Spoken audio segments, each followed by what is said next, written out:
Hi, it's Jodi. Welcome to my kitchen. Today I'm going to show you a quick and easy way to make fried fish. Okay, now for the fried fish, you can use any kind of fillet that you'd like. I've chosen to use fresh haddock fillets. So I've got 5 here and they are quite big. So what I'm going to do is cut the large ones in half, just for ease of frying.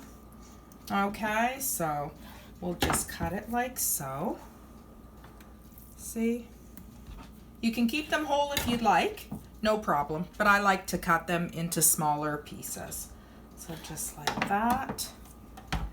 And this one we'll keep like that. Okay, so we've got our fish and we've cut it in half. Now we're going to prepare the breading.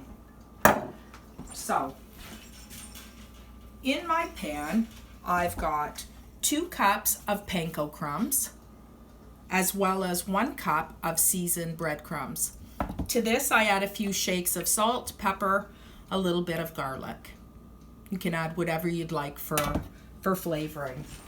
And then in this pan, I've got 4 whole eggs. I know it doesn't look the greatest, but it's got 3 tablespoons of flour in here, some salt, pepper, and a little bit of garlic. Okay, this is how you're going to bread your fish.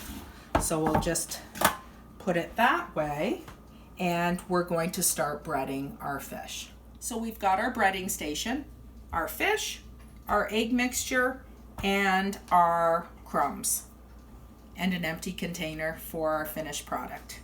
So make sure that your fish is dry.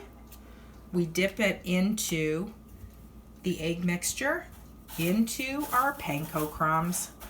Just pat that like so. There you go. And then we continue with the rest of the fish. So we just like that. Easiest way is to do it with your hands.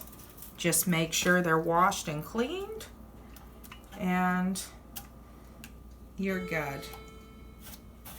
There we go. Easy to do, really easy. And then just lay this in the pan. There. No need to get both your hands dirty. You can just do it with one here. See? Nice, isn't it? Okay. So we'll just continue breading here and we'll be right back when everything's ready to go.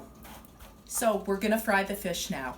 We've got everything breaded. You can do this ahead of time and leave it into the fridge. Leave it in the fridge for up to 6 hours. We've got a pan on the stovetop with vegetable oil, and we've got it on a medium to high heat.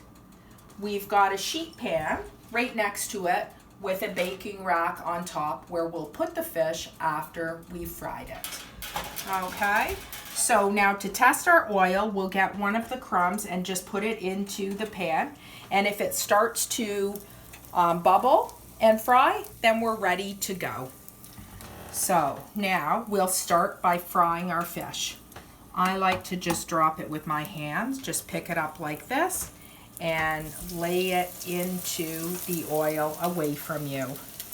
So like this and like this. We don't want to overcrowd our pan or they're not going to brown nicely. So you know what, we'll just leave it with the 3. Turn it down a little bit to medium so that we're not cooking too quickly. And now, which we are, we'll just turn it over. I've got the heat turned down, and now we will, there we go, we'll continue to cook our fish. So there we go.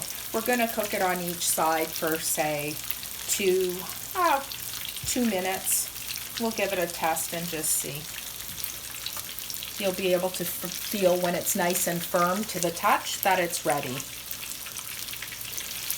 Okay, look at that.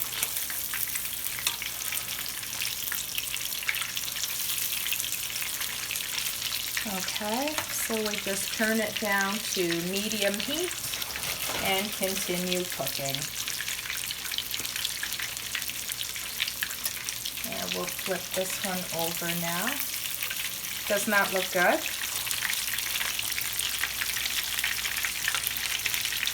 There, and just continue cooking. So there, our first fish, I've fried for about 1.5 minutes on each side, and it's ready, and I've just removed it and put it onto the baker's rack to drain. Okay, so now we'll continue with the rest of our fish into the pan. There we go. And we'll let that fry for about 1.5 minutes per side. So there, our fish is cooked for 1.5 minutes on the first side. Now we're going to flip it over to continue cooking for another 1.5 minutes to 2 minutes. There we go. And you know what? If you feel better about it, set your timer. And until you get used to how long they need to cook, just set your timer, and this will make it a lot easier for you and give you the confidence that you need to tell you that it's done. So now I've taken all the fish out of the pan, but at this point in time, we want to change the oil. We don't want to continue with this oil because it's getting old and it's littered with pieces of breadcrumb from the previous fish, and this will only cause the new fish in the pan to get all little burnt pieces on it.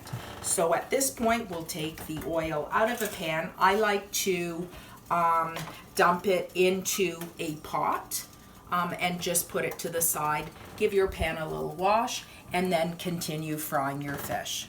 So now we're going to finish frying up our fish. We dumped the old oil into an old pot. We washed our pan and we've added new oil. Now we'll just finish frying up our fillets here. There we go. Depending on the amount of fish that you're frying, you may have to redo the oil a couple of times, but that's okay. You want it to be fresh, not burnt. There we go.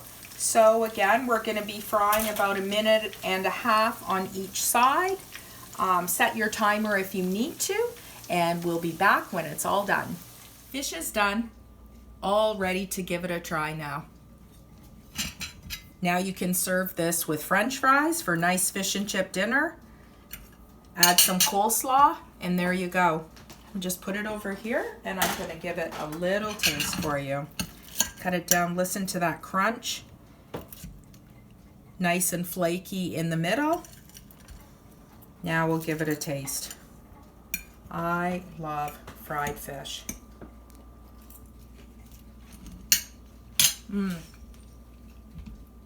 Absolutely delicious. Give it a little squeeze of lemon on top. You're gonna love it. Give it a try. Enjoy.